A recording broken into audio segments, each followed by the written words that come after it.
Hi, I'm Kaylin. My parents said my wedding wasn't worth showing up for, called it a failure's big day. Then I saw photos of them smiling in the Maldives with my sister. No call, no message, just a bill. You need to pay the loan now. I didn't scream. I didn't beg. I just whispered one line that ended everything. But here's the thing. It wasn't the wedding that broke me. It was what came after. Before we begin, where are you listening from right now? Drop it in the comments. I read everyone. I tightened the last ribbon around the stack of ceremony programs, smoothed out the creases in the satin, and took a deep breath. It was quiet in the little room they gave me at the back of the greenhouse, just the soft hum of bees outside and the faint rustle of hydrangeas brushing against the glass panels. The sun slanted in through the high windows, catching on the amber clip in my hair. I hadn't worn it in years. My mother gave it to me on my 18th birthday. I wore it now because, well, maybe it would remind her. I arranged everything myself, booked the modest venue nestled outside Albany, paid the florist up front, even handled the catering deposit. My fiancé offered to help, but I insisted. I wanted this to be a celebration built with intention, not obligation. Even still, I held out hope. I'd sent my parents 3 printed invitations, handwritten notes, a few texts. I didn't ask them for money, not a cent. I just wanted them there. 3 days before the wedding, I called my mom. It rang 5 times and went to voicemail. I waited an hour, tried again. Nothing. Later that evening, my sister Lindra sent a text. Busy week, don't expect much. Not, we'll try, not even, sorry. Just don't expect much. That night I sat by the window of our rented cottage with a hot mug of lemon tea that had long gone cold. The wind blew wild across the lake. I stared at the screen of my phone until the edges blurred. At 11:32 p.m., I recorded one last voicemail. My voice sounded steadier than I felt. Hey, if you're running late, it's okay. I'd still love to see you walk in, even for a little while. I left the phone on the nightstand and tried to sleep. I couldn't. By the morning of the wedding, I told myself I had let it go. I hadn't. I was just tired of hoping. They set me in the makeup chair at 8:45 a.m. The artist, Sophie, chatted softly about neutral tones and lashes. I nodded when needed. My eyes kept drifting toward the folded-up phone case on the counter.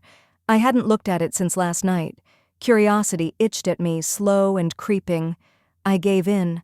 I tapped open Instagram. The first thing I saw was a story. My cousin Meryl had tagged me in a beach photo. It was all of them. My mother, in a sun hat and a cocktail-colored dress, Lindra in a white bikini and matching cover-up, sipping from a hollowed-out pineapple. Even my dad, who swore he hated flying, standing shirtless with a pair of snorkeling goggles around his neck. The caption under the group photo read, "Now this is real joy." Below it, a comment from another cousin, "So glad you skipped that thing." They didn't mean a yoga class, they meant my wedding.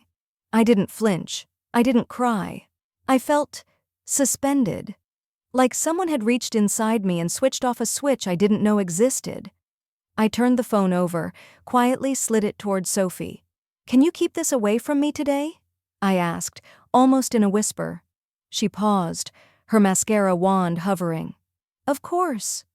By 11:15 a.m., the guests had started arriving. A few college friends, his aunts from Texas. My old piano teacher even made the trip, but not my family. The officiant gave me a soft signal from the back. It was time. As I stood behind the doors that led to the garden path, my hands trembled, not from nerves, but from knowing no one with my last name was waiting at the end of that aisle. The music began, an acoustic cello version of "Can't Help Falling in Love," and then the doors opened. I stepped forward. Each step felt like a decision. I scanned the rows of faces. I saw warm eyes. I saw support. But I didn't see them. Halfway down the aisle, I almost stopped. The sunlight hit me straight in the face. I blinked up into it, holding back nothing.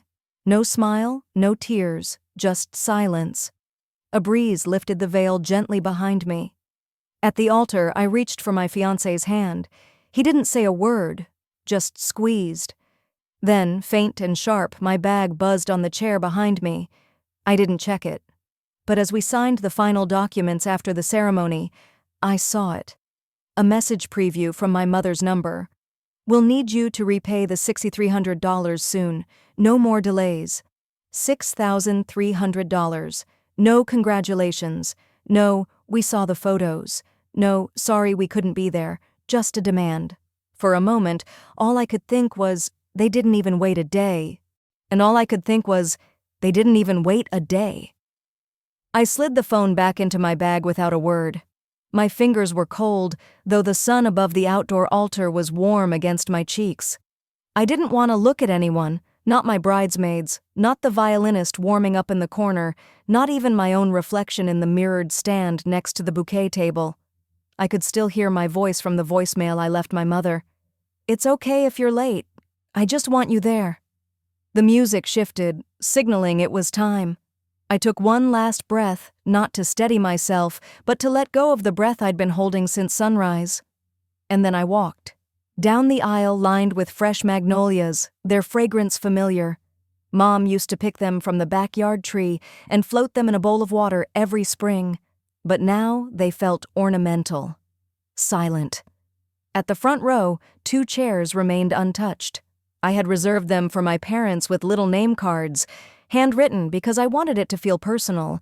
No one sat in them, no one would. The ribbons on the backs fluttered faintly in the breeze like they were mocking me. When I reached the altar, Noah took my hand and smiled with quiet reassurance.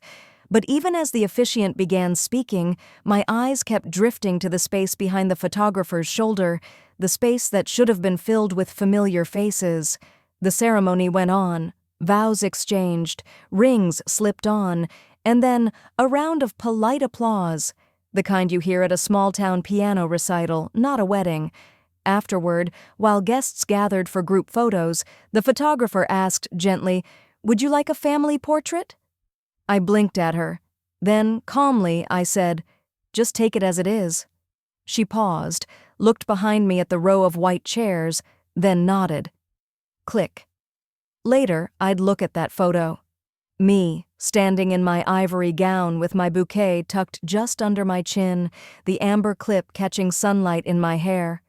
And behind me, nothing but rows of empty chairs and dappled shadows. Janelle, my childhood friend from across the street back in New Jersey, rushed up and hugged me so tightly my veil shifted. Her voice trembled a bit when she whispered into my ear, "You looked like a queen anyway." I smiled, grateful someone had noticed the hurt without needing it explained. Noah's parents, sweet and warm and all the things mine couldn't bother pretending to be, stepped forward during the reception. His mother laid her hand gently on my arm and asked, "Is everything all right with your family, dear? We noticed they had a trip they couldn't move," I interrupted, keeping my eyes on the cake table. I knew the lie sounded rehearsed, but I was too tired to keep trying to explain people who never cared to show up. The rest of the evening floated by. Toasts, dancing, laughter. Everyone tried to make it a beautiful day, and parts of it were. But in every photo, in every pause between songs, I could feel the absence like a bruise. Tender. Real. By the time the sun dipped behind the trees and the last guest hugged me goodbye, I felt like I'd been carrying a weight I couldn't name. The next morning, I sat in my apartment still wearing the white satin robe from the bridal suite. My bouquet, now wilted at the stems, lay on the counter. I heated some leftover coffee in the microwave, but it tasted burnt. My wedding dress hung silently on the door, like it was waiting for an apology I couldn't give. I opened my laptop to check messages, maybe a belated "sorry we missed it" from my mom, or even a thumbs-up emoji. Anything. But there was only one new email. Subject line, "Payment due." I stared at it for a while, hoping I had read it wrong. I hadn't. It was from my father. No congratulations. No hope it went well. Just an attached PDF, clearly labeled with my full name, a small business loan he'd taken out years ago. One I'd co-signed when I still believed he saw me as more than a safety net. Inside the email was one line, "Please don't make this harder than it has to be." I read it twice. Then once more, just to feel the sting properly. At noon, I finally texted my mother. I typed and deleted at least 5 versions before settling on the simplest truth I could offer. "You really couldn't be there?" Her reply came within a minute. "You were always too sensitive. Learn to take things less personally." It didn't hit like a slap. It was colder than that, like walking into an empty house and realizing the lights have been off for a very long time. That's when it all clicked. The ignored messages, the silence, the trip that just happened to fall on my wedding weekend. This wasn't an oversight. It was intentional, planned, choreographed. They didn't forget. They chose. And suddenly I wasn't sad anymore. I was still, cold, clear. I reached for the photo the photographer had sent over that morning, a digital file labeled Bride Alone JPG. I opened a blank document on my computer. My fingers hovered over the keys. Then I started typing. This is what happens when you build a life, and your family decides not to see it. I didn't sleep that night. I lay on my side, staring at the dim light from the street lamp that leaked through the slats of the blinds. My phone was beside me on the nightstand, screen dark but magnetic, and eventually, against every instinct screaming not to, I reached for it. It lit up. No new texts, no missed calls. But muscle memory led my thumb to Instagram anyway. The app opened, the screen refreshed, and the first image that filled it hit me like a punch to the ribs. A sunny beach, white sand, clear teal water. My mother, in sunglasses and a floppy hat, her arm linked with Larissa's. Dad in the background holding up a coconut drink, Tyler and the kids grinning in matching swimsuits. The caption read, "Family first, always, Maldives magic with our gems." I didn't blink. I just stared. I had stood in front of empty chairs 22 hours ago, alone in white, holding my bouquet like a lifeline, and while I was walking down that aisle, they were on a beach, laughing with their gems. I scrolled down. The timestamp read, "Posted yesterday, 4:14 p.m. I checked the timeline on my wedding photos. The photographer had snapped me walking alone at 4:13. They'd hit upload while I was saying my vows. A new kind of silence settled inside me. Not the fragile, tear-glossed kind. No, this one felt dense, cold, like concrete being poured in my chest. I kept scrolling. Larissa had tagged the resort, some 5-star overwater paradise with infinity pools and floating breakfasts. Every post from her read like a travel ad. Blessed beyond measure. Nothing beats family bonding. Champagne for breakfast? Don't mind if I do. 6 months ago, I had asked them if they needed help booking flights. "I can cover half," I'd offered. "I just want you there." Mom had laughed and said, "Don't be ridiculous, we'll figure it out." Guess they figured it out. My phone buzzed. A DM from Elise, my cousin in North Carolina. "Hey, didn't know they were in the Maldives. Thought they were attending your wedding?" I stared at the message for a long moment. Then I typed back, "Apparently not." Seconds later, she sent a screenshot. Larissa had commented under the post, "Best trip ever. So glad we chose this instead of wasting time on stress." I didn't know which part gutted me more, the smugness or the clarity. So it had never been a scheduling conflict, never a misunderstanding. They'd just chosen not to come. I didn't cry. That would have required surprise. Instead, I just sat there, cross-legged on the floor, phone in hand, letting the weight of it all settle like dust on furniture. Another buzz. Voicemail. I hesitated. Played it. Dad's voice. "Kaylin, I just want you to know we never meant to hurt you. You made it clear you didn't want us there. We just didn't want to ruin your big day." My hand tightened around the phone. He said it so smoothly, like he believed it, like he'd already convinced himself it was true, that I had made them feel unwelcome, that my silence was exclusion. I deleted the message. No second listen. Then I stood up, walked to my desk, and opened my laptop. A fresh file. I labeled it, "Debt, Timeline, and Truth. Do not delete." I began typing. January. Offered to cover flights. February. Larissa declined invite with work obligations. March. Dad asked me to co-sign his business loan. Approved. April. Mom confirmed they'd be there. May. Wedding. Empty chairs. Maldives. I stopped. Clicked over to the wedding folder on my desktop. Found the photo. The one. Me in the center, holding my bouquet. A soft breeze catching my veil. White chairs behind me, all unoccupied. I uploaded it to my profile. Caption: a bride, no family, just facts. I didn't filter it, didn't crop it. I let the silence in the photo speak louder than anything I could say, and I hadn't even seen what they posted next. The first comment came in seconds later, and it was from someone I never expected. To be fair, you brought this on yourself. No one wants drama at their happy place. It was Tyler, my sister's husband.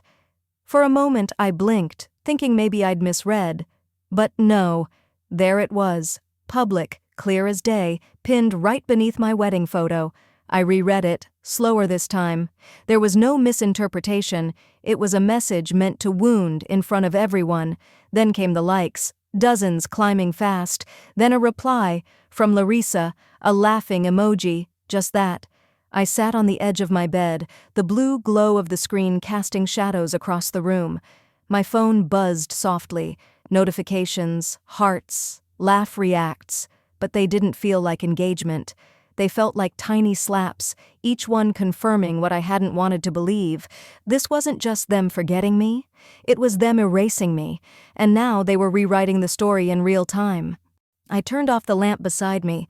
The silence of the room swallowed me, but my mind kept echoing Tyler's words. No one wants drama at their happy place. The sheer audacity of it. They skipped my wedding to sip mimosas in the Maldives and called me the problem. The memory hit me so hard I nearly dropped the phone. It was a year ago. We'd been having dinner at my parents' place, one of those awkward, forced family nights where everyone pretended we were still close. I'd just noticed a massive charge on my credit card. Amazon, electronics, over $200. I knew I hadn't made it. I'd asked Mom gently if she might have accidentally used my saved info again. Before she could even speak, Tyler cut in from across the table. "She does everything for you girls. Don't turn this into a courtroom, Kaylin." I remember my fork hovering mid-air. My own mother hadn't defended herself. And Larissa? She just shook her head and said, "You always make things so uncomfortable." I hadn't brought up money since, or fairness, or anything that might expose just how unbalanced everything had become. But now, here they were, proving just how comfortable they were rewriting history. The phone vibrated again, a voice message. From my mother. I hesitated, then pressed play. "I'm disappointed in you, Kaylin. Posting online like that? What are you hoping to gain? Embarrassment? You should be thanking us for raising you, giving you everything. Instead, you make us out to be monsters. This isn't who you are." I didn't reply immediately. I just sat there, holding the phone like it might shatter if I squeezed too hard. The gall, the gaslight, the polished guilt-tripping that had always been her trademark.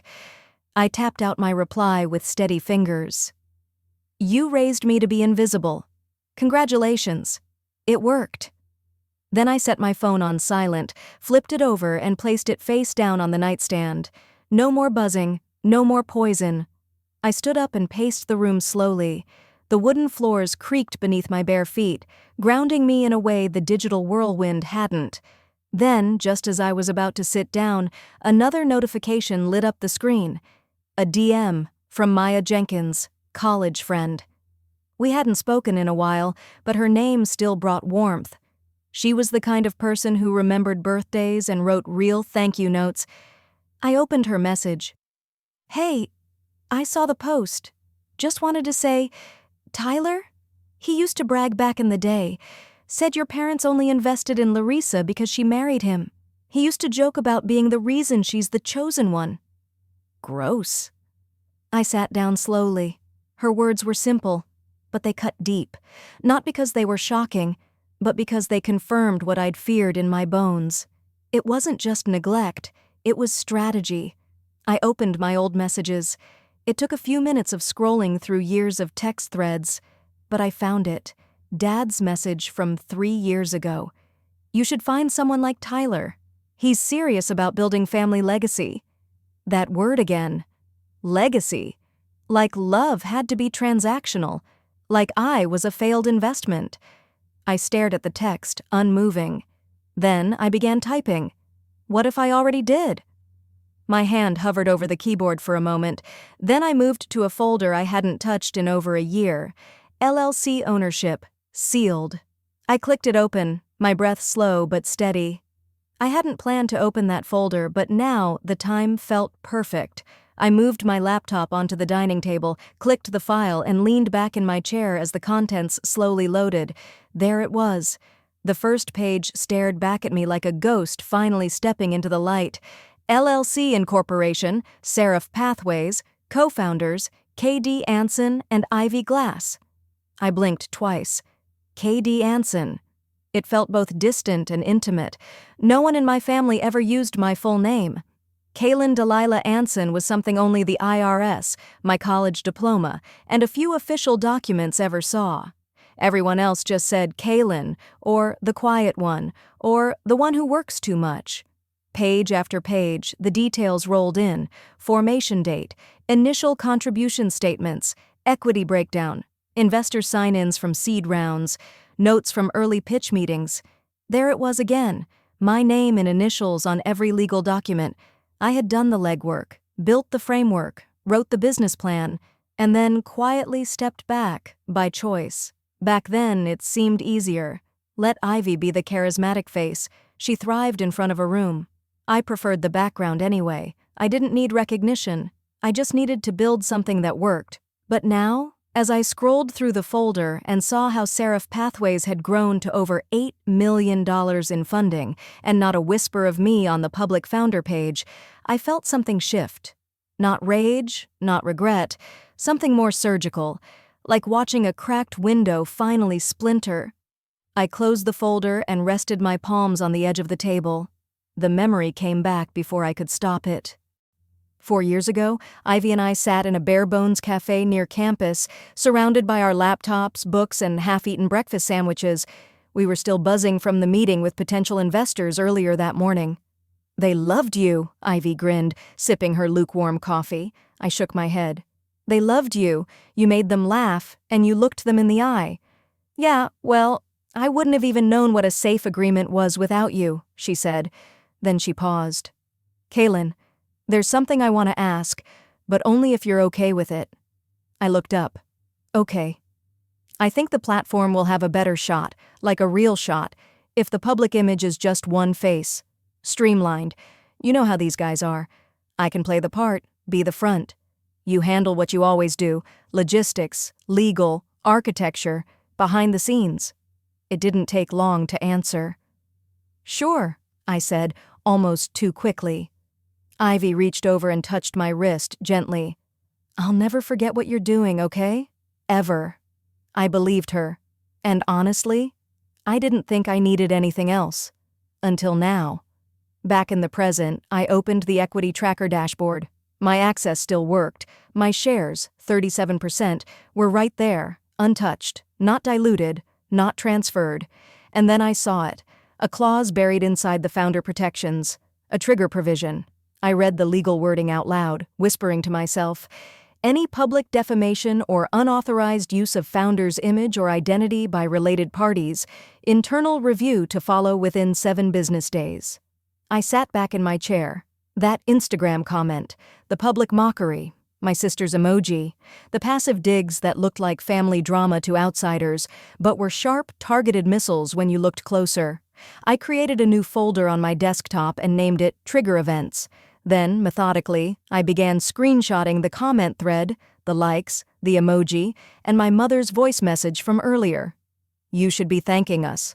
Once done, I backed everything up into encrypted cloud storage. Twice. Then I stood and walked to the kitchen. The apartment was quiet, but I welcomed the silence. It didn't feel lonely. It felt deliberate, like I was the one finally choosing it instead of being shut out. I boiled water, steeped a bag of mint tea, and stood by the window watching the traffic lights flicker below. I wasn't trembling. I wasn't crying. I was still. A quiet kind of power had taken hold, and for once I didn't feel the need to apologize for it. I pulled out my phone and stared at Ivy's contact. For a second, I hesitated. Then I typed, "I may need to step forward. Will you still have my back?" The response came less than a minute later. Always. One word, no drama, no questions. Just trust. I set the phone down and let the warmth from the mug soak into my palms. Everything felt different. Not loud or explosive. Just clean. Like someone had finally opened a window in a stale room. I walked back to my laptop, opened the original file again, and scanned it slowly. All those years Dad spent talking about legacy, about how Tyler understood the bigger picture, about how I needed to find someone who could build a family name worth remembering. I whispered aloud, quiet, almost smiling. "You wanted a legacy, Dad. Let's see how you like mine." The very next morning, I was reaching for my second cup of coffee when my phone buzzed on the counter. The subject line alone made my chest tighten. Final notice of repayment. Amount $63,000. No sender name, no warning, just that cold official phrasing. I set my mug down and opened the email. The sender was listed as a private collections officer, but the name tucked in the CC line caught me off guard. Edgar Thorne. A family friend. Someone who used to bring his famous bourbon pecan pie to our Thanksgiving dinners. Now, he was acting as legal representation for my parents. I clicked the link at the bottom of the email. It opened a scanned contract dated nearly 4 years ago. The document outlined a personal business loan, taken under my name. I squinted at the signature line. There it was, my full legal name, in script that almost looked like mine. Almost. I pulled my laptop closer and compared it to my actual signature on a PDF from the week before. There were inconsistencies. My loops are tighter. My D is distinct. Whoever signed this had studied my hand, but not closely enough. I leaned back and stared at the ceiling. 4 years ago. That would have been around the same time Mom was pushing me to help the family. I remember the exact words. "Just sign here. It's just a formality. We're trying to help Lily and Bryce get their business off the ground. You wouldn't say no to your own sister, would you?" I hadn't said no, but I hadn't said yes either. I remembered being cornered in the kitchen, Mom waving papers in one hand and Bryce standing behind her, arms crossed, the way he always did when he wanted to look like the alpha. I didn't sign anything, at least not knowingly. That much I was sure of. But now this document claimed otherwise. I clicked deeper into the contract. The loan had gone toward operating capital for BL Solutions, a landscaping and outdoor furniture company registered under Bryce L. Anderson. Not Lily, not me, and definitely not a company I had any connection to. My hands trembled slightly, not with fear, but with clarity.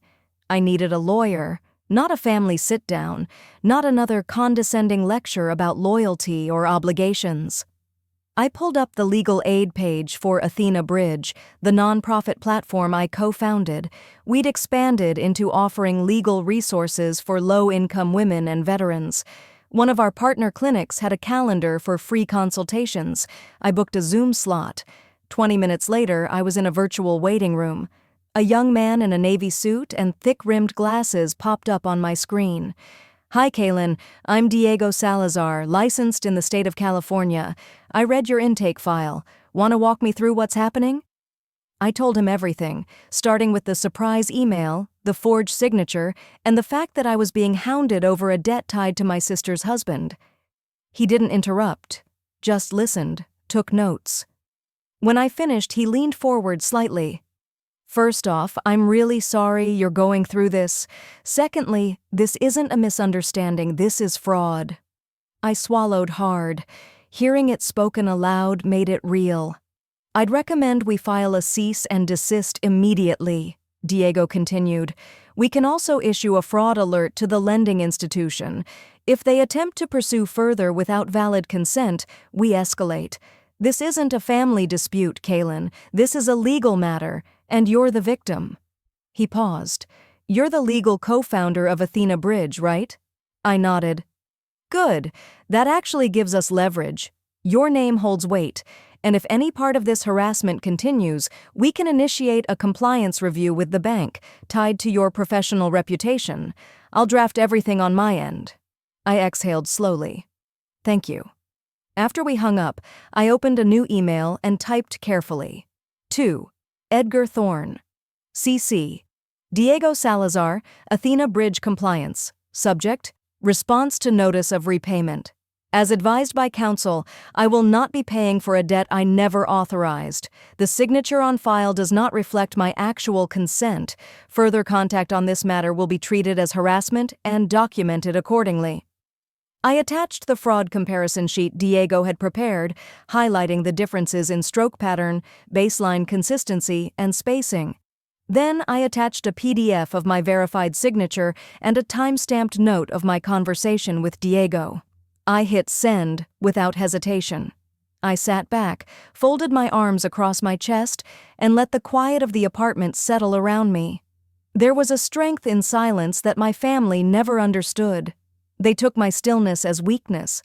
They thought because I didn't shout or storm out or demand apologies, I could be walked over, used, silenced. But they forgot something.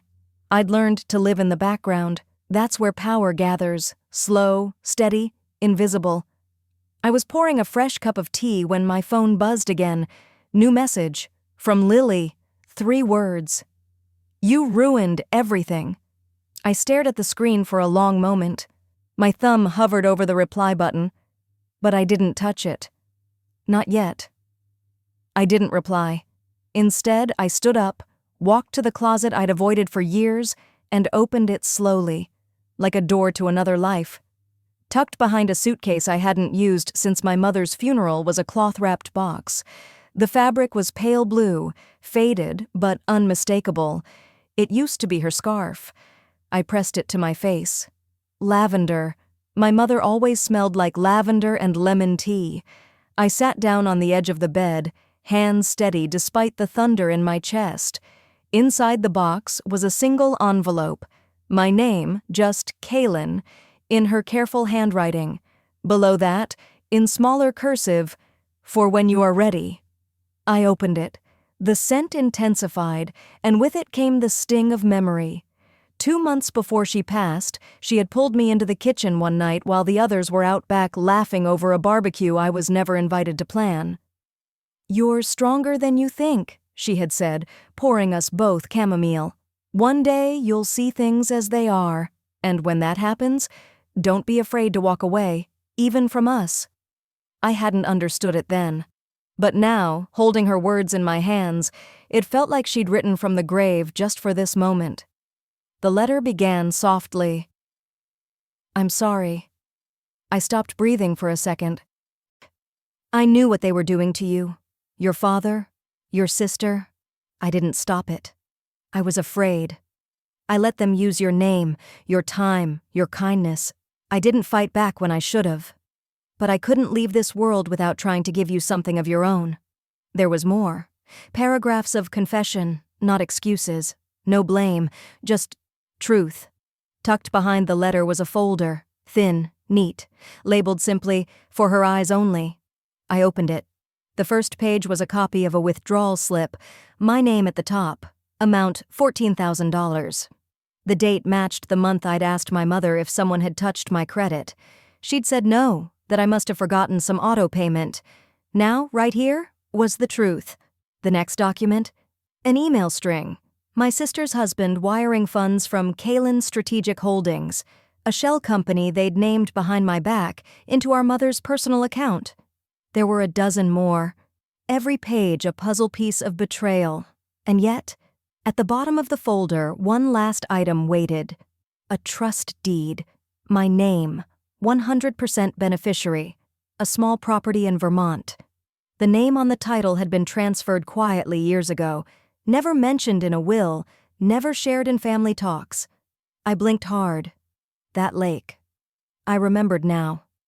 My mother took me there once, when I was 16. We sat in the grass and ate cold egg salad sandwiches. She told me, "If I ever disappear, you come here. This place will always remember you." I'd thought it was just a sentimental moment, but she'd meant it. That night, I didn't sleep. I sat at my desk, laptop glowing in the dark, scrolling through satellite images of a tiny white cottage beside a still lake, trees on both sides, a wooden porch swing, a gravel path curling to the road like a ribbon. The house wasn't much, but it was real, untouched by the rot of my family, undisturbed by their entitlement, and it was mine. By sunrise, I'd made a decision. I wasn't going to hide anymore. I wasn't going to be the bigger person or keep the peace while they burned down every bridge behind me. I was going to speak. I reached for my phone and scrolled through old contacts, past numbers I'd memorized out of habit, past names that used to mean home. And then I saw it.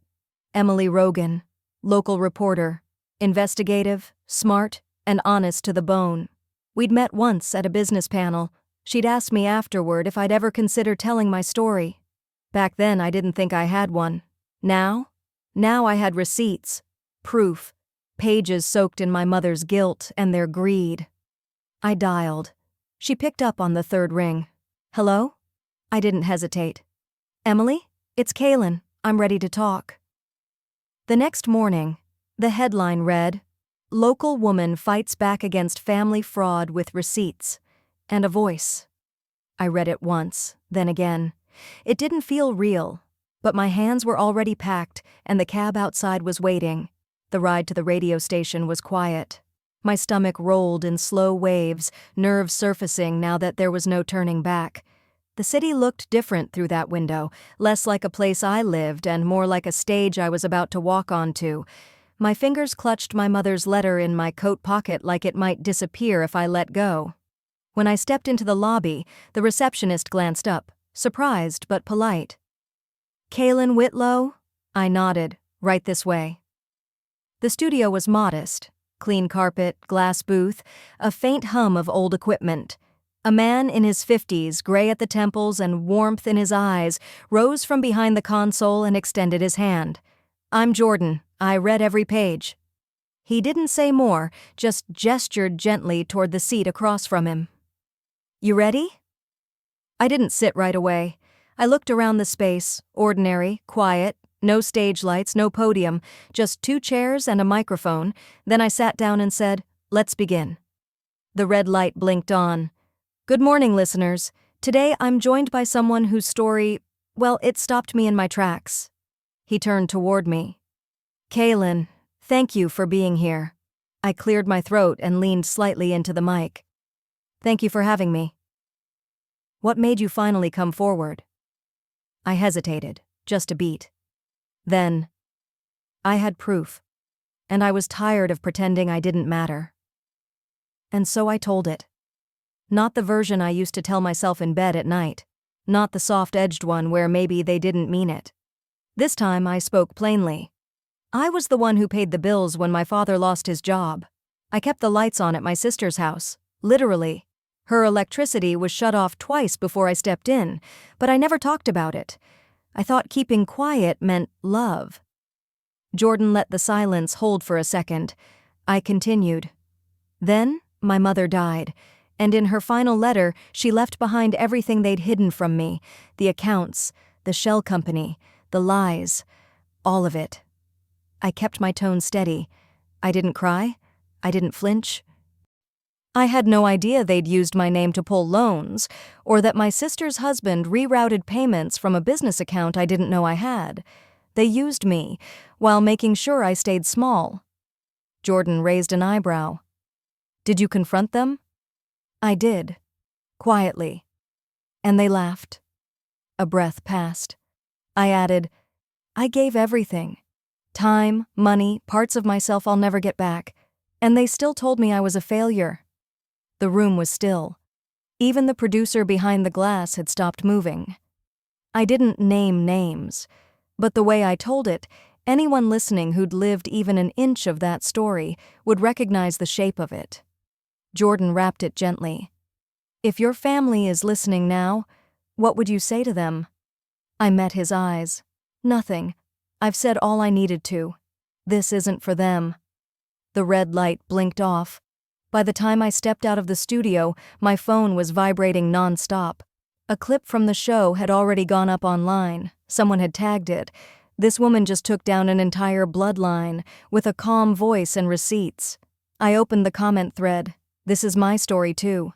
I've never felt so seen. She's stronger than she knows. I hope they're watching and squirming. One private message came in from an old cousin, Margie, my aunt's daughter. We hadn't spoken in years. You're not the only one they tried to erase. Call me, please. I didn't cry, but I did stop walking. Just stood there on the corner of Elm and Barker, people brushing past me, while I stared at that message. At home, the storm had just begun. My sister posted a story, white background, black text. Some people will say anything for attention, and a little snake emoji at the end. Classy. But the tide was turning. Former co-workers, neighbors, even a few of my sister's old friends started commenting publicly. Kaylin paid for our office flowers every holiday, out of pocket. She bought her dad a new wheelchair when the insurance wouldn't cover it. I was there. She came through for so many people. Funny how no one came through for her. Someone stitched 2 old photos side by side, my graduation picture, tired eyes but a proud smile, next to a glossy vacation shot of my sister's family at Disney, holding drinks with matching shirts. Caption: one got abandoned, the other got everything. Guess who had more grace? I logged off. I didn't want to watch them squirm. That wasn't the point. I just wanted my voice back. The apartment was still, the city outside humming in its usual offbeat rhythm. Then came the knock. 2 short taps, not frantic, not aggressive. I looked up from the kitchen and walked slowly to the front door. I opened it, but no one stood there. Just a white envelope, slid under the door. No name. Just a seal I hadn't seen in years, gold embossed, slightly faded, and instantly familiar. I bent down, picked it up, and turned it over in my hand. My breath caught. The knock was soft, deliberate. Then came the envelope, pushed gently beneath the door. I stood for a moment, staring at it. Something about the seal. It wasn't just legal. It was familiar. I bent down slowly, picked it up, and turned it over in my hands. The wax stamp wasn't from a courthouse. It was embossed with a delicate symbol I hadn't seen in decades, my mother's initials, entwined with the old family crest, the one she had stopped using long before the rest of us even knew what legacy meant. I opened it carefully. Inside was a single sheet of parchment, heavier than standard paper. A second, smaller envelope was clipped to it, with my name in my mother's handwriting. I set that one aside for a moment, heart tight in my chest, and read the document. It was a revised amendment to the trust, dated just 1 week before her passing. She'd transferred sole legal ownership of the original house to me, the entire property, no conditions, no co-signers, no clause for joint access, no one else's name but mine. I didn't cry. Instead, I unfolded the smaller envelope. Her note was brief. Forgiveness is a door we must walk through alone. I hope you find it, whether or not I deserve it. I read it twice. Then I just sat on the edge of the couch and let the silence settle. Not heavy, not empty, just still. I didn't post anything. There was no grand announcement, no photo of the deed, no cryptic caption aimed at my sister or my father's side of the family. Nothing to provoke, nothing to explain. The next morning I dressed in something simple, tied my hair back, and walked to the lawyer's office downtown. The receptionist greeted me with a soft nod. "We've been expecting you." I signed every line silently. The woman across the table from me, my mother's longtime estate attorney, paused before handing me the last set of papers. She looked me in the eye. "She wanted you to have peace," she said quietly. I gave a faint nod. That word had always felt so far away. But today, it wasn't as impossible. Back outside, my phone was buzzing non-stop. First a call, then 3 more. A stream of texts, each more frantic than the last. "We need to talk. This isn't fair. You don't understand what's happening." My sister was relentless. When the email came in, subject line, "I'm begging you," I clicked block. On everything. I didn't need noise anymore. That afternoon, I pulled out of the parking garage and pointed my car east, toward the old house, toward something that had once been mine in spirit, even if not in name. The drive was quiet, familiar. When I parked in front of the gate, the ivy had grown a little wilder, the paint on the mailbox a bit more chipped, but it was still standing, like it had waited. The key slid into the lock like it never forgot me. Inside, the floors creaked in the same places. The kitchen still smelled faintly like lavender and lemon polish. My old bedroom door stuck slightly when I pushed it open. The bed was gone, but the wallpaper was the same, peeling in one corner. And by the window, still coated in a layer of dust, sat a photo of me at age 9. Holding a lopsided birthday cake with a candle too tall for the frosting. I didn't linger for long. This wasn't a nostalgia trip. I wasn't here for memories. I was here to make peace with the space. I walked slowly through each room, checking locks, flipping light switches. Some bulbs still worked, others didn't. The hallway closet still had the coat I left behind in high school, blue with worn elbows. I didn't feel haunted. I didn't feel victorious, just released. Later, I stepped out the back door, down the familiar stone path that curved behind the property, and walked the short trail toward the cliffs. This had been my spot. When the noise in the house got too loud, when my mother whispered things behind her hand, when my sister laughed just a little too sharply, I used to come here. Now I brought a cup of coffee and just sat on the bench someone had placed there years ago. The sea looked the same, always moving, always pulling and letting go. I didn't talk, didn't think. I just listened. The wind carried the sound of waves like they had something to say but didn't need to be heard to be understood. A soft shuffle behind me broke the stillness. I turned, half expecting a jogger, but it was an older woman. Gray sweater, wide hat, walking her dog. She paused as she passed, squinting at me. You're Linda's girl, aren't you, Kaylin?" I nodded. She smiled politely, though there was hesitation in her voice. "Thought they said you'd, well, failed." I didn't flinch. "I did," I said gently. "I failed to become what they wanted me to be." She blinked, unsure if that was an insult or a confession. I turned back to the sea, sipping the last of my coffee. "And that's the best thing I ever did." She nodded slowly, then walked on, her dog's leash barely tugging.